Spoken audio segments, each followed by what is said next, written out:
While I was growing up in the Howells area, it was a pretty Catholic environment. In a town that's smaller than Randolph, there are 2 Catholic churches. That's because one was Czech and one was German, and you don't want to mix religion. So growing up, I always had believed in God, and we went to church, and we did all of the regular Catholic things that you do. But at first, I kind of had an impression in my mind that God was far away. That, yes, God was there, God existed, never doubted that, but that he was just kind of out there somewhere, taking care of it all. And I didn't really realize that you could really know God more than that. Maybe there's some of you that have had similar thoughts, that maybe the things about God or the things about our faith, maybe they're just too complicated, too much for us to always understand. Is theology just for those that study it like priests or religious, those in academics? Well, our first reading today says something different. God, in that reading, is speaking to his people through Moses. And he says, "This command that I enjoin on you is not too mysterious and remote for you. It's not up in the sky or across the sea. No, it's something very near to you, already in your mouths and in your heart. You have only to carry it out."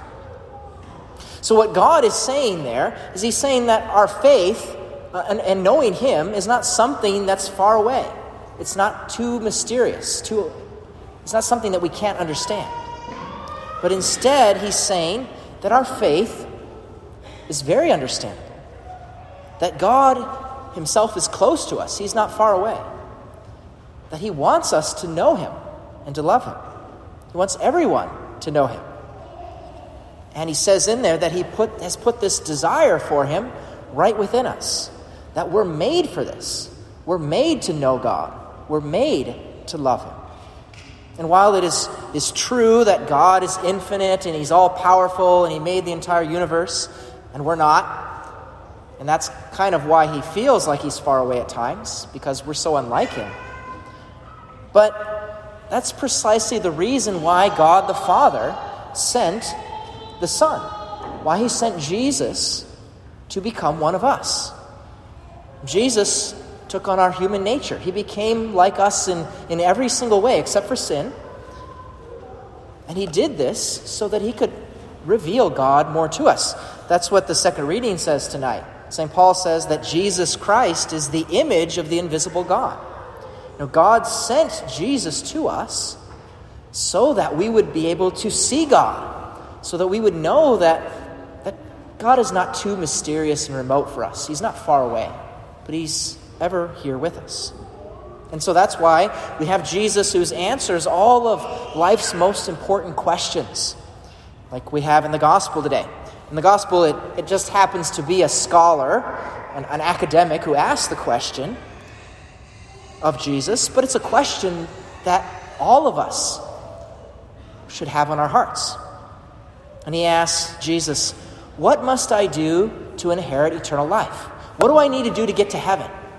It's a great question. It's probably one of the most important questions we can ask. How must I live if I want to reach happiness forever? And so Jesus' answer, too, is not one just for an academic, but it's one that is very easy for us to understand. It's got 2 parts. Love God, love your neighbor. That's it.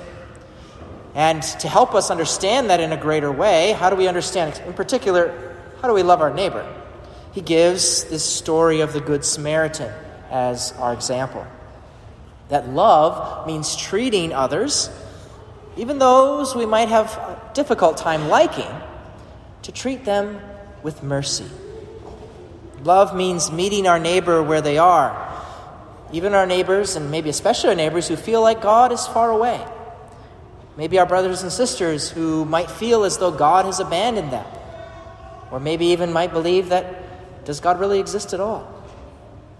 They're our neighbors too. and to help them, as the psalm says today, to turn to the Lord in their need. There's such beautiful lines in that psalm. Answer me, O Lord. In your great mercy, turn toward me. I am afflicted and in pain. Let your saving help, O Lord, protect me. These are words that are on the hearts of many people, but they might not know how to pray that. They may not know that they can talk to God in that way. And we need to remind them, as the psalm continues, you who seek God, may your hearts revive. For the Lord hears the poor, and his own who are in bonds he spurns not. So you see, knowing the things of our faith, the things about God, to be in a relationship with him is something for everyone. Everyone's designed to be a saint. When I was in the seminary studying to be a priest, I had to consider what was God's specific call for me. And I thought, I'm kind of good at academics. Maybe God's calling me to be a religious priest and go teach at a seminary or something. But as I continued praying, I thought, no, these things about our faith, these things that Jesus teaches is meant for everyone. It's important that just the regular person know about these things. And so I felt more called to be just your average parish priest. Anything that's worth knowing and loving, of course, takes effort for us.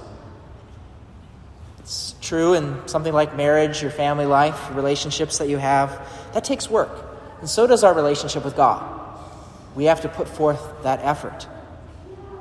If we're willing to work hard in other areas, on the farm, at your job, whatever it might be, then we too should also put the same kind, even more effort into our relationship with God, since that lasts to eternity. So all good things require effort. Of course, just because it requires effort doesn't mean we can never attain it. With God's help, we can. Our faith, he says, is not too mysterious for us. So as your priest, that's part of my role and responsibility is to help you to make it more understandable. Specifically how God might be working in your lives now. So I promise to do my best to help you to grow in your relationship with God even more than it has already in your lives. Each of us, you and I, we have this responsibility to put in that effort to understand so that we can learn to love and know God more.